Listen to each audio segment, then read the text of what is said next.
Hello दोस्तों, आज हम इस वीडियो में डिस्कस करने वाले हैं सॉफ्टवेयर टेस्टिंग के बारे में। अगर आप सॉफ्टवेयर में अपना करियर देखना चाहते हैं तो सॉफ्टवेयर टेस्टिंग आपके लिए बहुत ही अच्छा अपॉर्चुनिटी है। आप अगर एक्सपीरियंस है या फ्रेशर हैं तो आपके लिए ये वीडियो बहुत ही लाभदायक होने वाला है। देखो दोस्तों, अगर आप BCA हैं, MCA हैं या BTech है, MTech हैं तो आप दो तीन फील्ड होते हैं जिसमें आप जा सकते हो। पहला तो सॉफ्टवेयर डेवलपमेंट के फील्ड में, दूसरा आप जो है सॉफ्टवेयर टेस्टिंग, क्योंकि डेवलपमेंट होने के बाद टेस्टिंग की ज़रूरत होती है। तीसरा होते हैं उसके जो है आप एडमिनिस्ट्रेशंस में, जैसे डाटा जो एडमिनिस्ट्रेशंस हैं वो जो नेटवर्किंग है उसमें जा सकते हैं। तो हम बात करेंगे सॉफ्टवेयर टेस्टिंग में कई तरह के टेस्टिंग होते हैं, जैसे मैनुअल टेस्टर की बहुत रिक्वायरमेंट होती है और ऑटोमेशन टेस्टिंग की रिक्वायरमेंट होती है। अगर अभी फ़िलहाल बात करें तो जो मैनुअल टेस्टिंग है, मैनुअल टेस्टिंग में आपको दो तीन चीज़ें सीखनी ज़्यादा ज़रूरी होती है।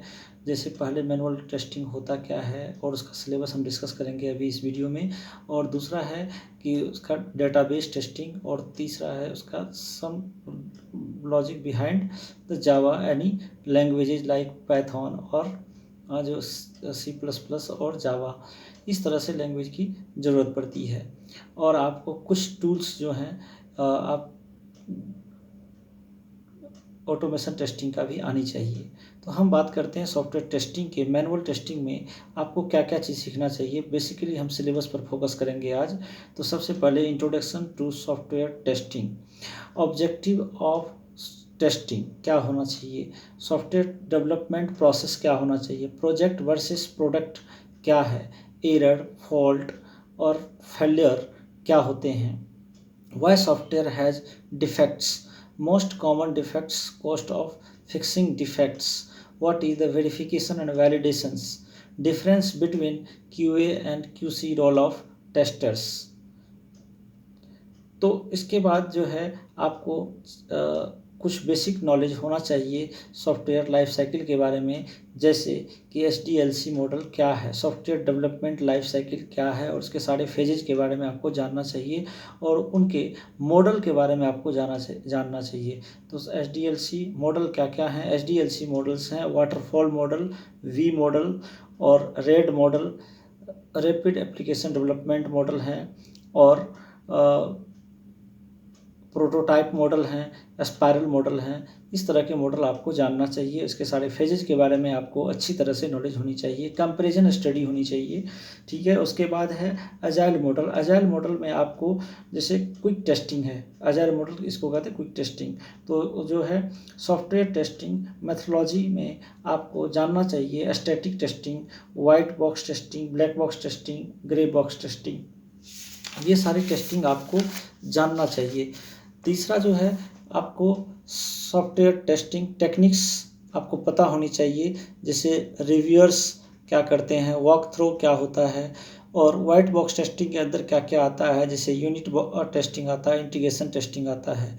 उसके अलावा जो है आपको black box testing, system testing, method of black box testing, equivalence partitioning क्या होता है, बाउंड्री वैल्यू एनालिसिस आपको करने आना चाहिए, इसके बारे में पता होनी चाहिए, डिसीजन टेबल पता होनी चाहिए आपको, और उसके बाद जो है स्टेट ट्रांजिशंस डायग्राम आपको पता होनी चाहिए, यूजर एक्सेप्टेंस टेस्टिंग जिसको UAT कहते हैं वो आपको पता होनी चाहिए, अल्फा टेस्टिंग और बीटा टेस्टिंग के बारे में पता होनी चाहिए, सम सिस्टम टेस्टिंग और and there types of system testing, जैसे ये टर्मिनोलॉजी आपको पूछा जाता है और ये आपको विद एग्जांपल आपको बताना चाहिए, जैसे स्मोक टेस्टिंग और सैनिटी टेस्टिंग हॉट टॉपिक है।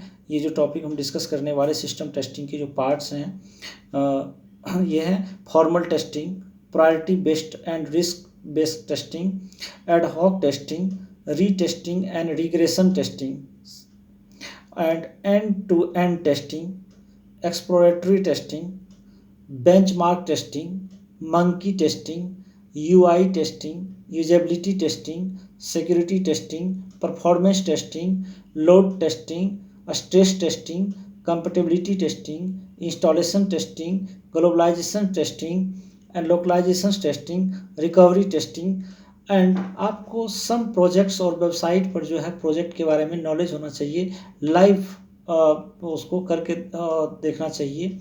और जो जीरा पे आप अकाउंट बना लीजिए और उस पर आप कुछ जो है प्रैक्टिस कीजिए, कुछ लाइव प्रोजेक्ट को देखिए और रिव्यू कीजिए कैसे टेस्ट केस लिखा जाता है। आपको कम से कम 10-12 एग्जाम्पल आपके पास होनी चाहिए।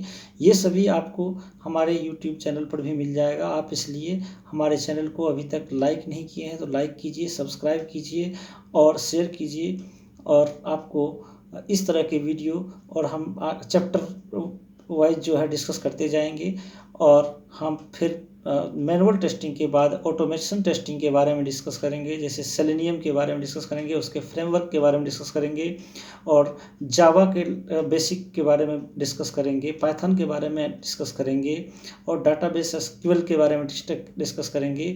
सो फ्रेंड, इस वीडियो को लाइक कीजिए, शेयर कीजिए, सब्सक्राइब कीजिए। हम आपको टेस्टिंग के पूरे मास्टरी करने के लिए कोशिश करेंगे। जय हिंद, जय भारत, ऑल द बेस्ट।